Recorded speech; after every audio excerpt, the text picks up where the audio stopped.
নমস্কাৰ বন্ধু বান্ধৱীসকল, মোৰ ইউটিউব চেনেল ষ্টাডি ক্লাবলৈ সকলোকে স্বাগতম জনাইছোঁ। আজি আপোনালোকৰ বাবে লৈ আহিছোঁ এক বিগ ব্ৰেকিং নিউজ। হয় বন্ধু বান্ধৱীসকল, টুইটাৰৰ যোগেদি শিক্ষামন্ত্ৰী ডক্টৰ হিমন্ত বিশ্ব শৰ্মাই জনালে মেট্ৰিক আৰু হাই ছেকেণ্ডেৰী পৰীক্ষাৰ তাৰিখসমূহ। শিক্ষামন্ত্ৰী ডক্টৰ হিমন্ত বিশ্ব শৰ্মাই আজি অৰ্থাৎ 2 জানুৱাৰী আবেলি 3:05 ঘোষণা কৰিছে যে মেট্ৰিক পৰীক্ষাটো মে' মাহৰ 11 তাৰিখৰ পৰা আৰম্ভ হ'ব আৰু হাই ছেকেণ্ডেৰী পৰীক্ষাটো মে' মাহৰ 12 তাৰিখৰ পৰা আৰম্ভ হ'ব। আৰু লগতে ৰিজাল্টখিনি জুলাই মাহৰ 7 তাৰিখৰ পৰা জুলাই মাহৰ 30 তাৰিখৰ ভিতৰত ঘোষণা হ'ব বুলি মন্তব্য প্ৰকাশ কৰিছে ডক্টৰ হিমন্ত বিশ্ব শৰ্মাই।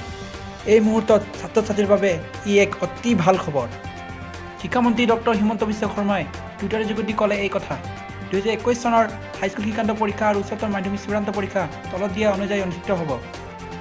1 নম্বৰত ক'লে যে হাইস্কুল শিক্ষান্ত পৰীক্ষা অহা 11 মে'ৰ পৰা আৰম্ভ হ'ব আৰু 2 নম্বৰত উচ্চতৰ মাধ্যমিক চূড়ান্ত পৰীক্ষা অহা 12 মে'ৰ পৰা আৰম্ভ হ'ব।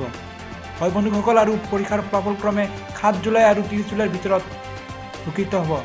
এই মন্তব্য প্ৰকাশ কৰে ডক্টৰ হিমন্ত বিশ্ব শৰ্মাই। এই কথাটি শিক্ষামন্ত্ৰী ডক্টৰ হিমন্ত বিশ্ব শৰ্মাই টুইটাৰ যোগেদি কয় যে announcement HSLC and HS examination 2021 will be conducted as follows. 1. High school leaving certificate examination from 11 May. 2. High secondary examination from 12 May.